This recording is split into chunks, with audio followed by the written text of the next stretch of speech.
সাবেক প্রধানমন্ত্রী শেখ হাসিনার বিরুদ্ধে মানবতা বিরোধী অপরাধের মামলার রায় ঘোষণার আগেই তার ছেলে সজীব ওয়াজেদ জয় সতর্ক করে বলেছেন, আওয়ামী লীগের উপর নিষেধাজ্ঞা বহাল থাকলে দলীয় নেতাকর্মীরা ফেব্রুয়ারির জাতীয় নির্বাচন ঠেকিয়ে দিবে। তিনি দাবি করেন, তার মায়ের বিরুদ্ধে হওয়া মামলার রায় রাজনৈতিক প্রভাবিত।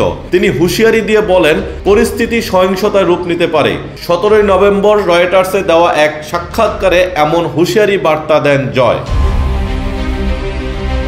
রয়টার্সের ওই সাক্ষাৎকারে জয় বলেন, আওয়ামী লীগের উপর নিষেধাজ্ঞা না উঠলে তারা নির্বাচন প্রতিহত করবে।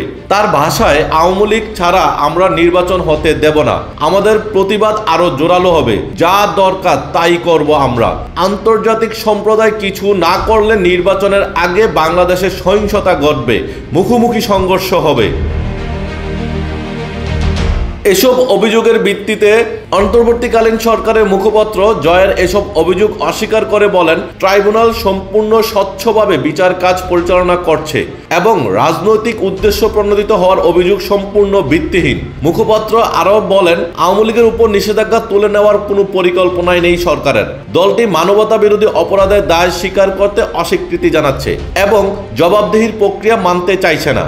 সরকারের প্রথম লক্ষ্যই হলো উত্তেজনা প্রশমন করা এবং মানুষের জীবন সম্পদ রক্ষা করা। এদিকে জয় বলেন, তিনি ও তার মা দলের নেতাকর্মীদের সঙ্গে নিয়মিত যোগাযোগ রাখছেন। তিনি দাবি করেন, গত কয়েকদিন ধরে সারা দেশে লকডাউন ও বিক্ষোভ হয়েছে। সামনের দিনগুলোতে এসব আরও বাড়বে। জয় আরও বলেন, তিনি ক্ষুব্ধ, রাগান্বিত এবং হতাশ। তিনি হুঁশিয়ারি দিয়ে বলেন, আমাদের যা প্রয়োজন সেজন্য লড়াই চালিয়ে যাব। এদিকে দীর্ঘ 15 বছরে ক্ষমতায় থাকাকালীন শেখ হাসিনার বিরুদ্ধে মানবাধিকার লঙ্ঘন, বিরোধী দলমত নিপীড়ন এবং রাজনৈতিক প্রতিপক্ষের বিরুদ্ধে কড়া অবস্থানের অভিযোগ রয়েছে। 2024 সালের নির্বাচনে প্রধান বিরোধী দলগুলো অংশ নেয়নি। এবার পরিস্থিতি উল্টো হয়েছে। এর আগে হাসিনা পুত্র জয় রয়টার্সকে বলেন, আমরা জানি রায় কি হবে। তারা তাকে দোষী সাব্যস্ত করবে এবং মৃত্যুদণ্ড দিবে। তিনি দাবি করেন, তার মা ভারতের সম্পূর্ণ নিরাপদে আছেন, যেখানে তাকে রাষ্ট্রপ্রধানের মতো নিরাপত্তা দেওয়া হচ্ছে।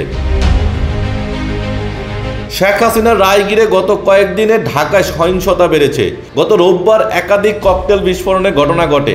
এর আগে 12 নভেম্বর শহরের 32টি স্থানে বিস্ফোরণ হয় এবং একাধিক বাসে অগ্নিসংযোগের ঘটনা ঘটে। এইসব অভিযোগে আওয়ামী লীগের নেতাকর্মীদের আটক করা, পরিস্থিতি নিয়ন্ত্রণে একাধিক বাহিনীর সদস্য মোতায়েন, চেকপোস্টে জোরদার এবং জনসমাবেশে নিষেধাজ্ঞা দেওয়া হয়েছে।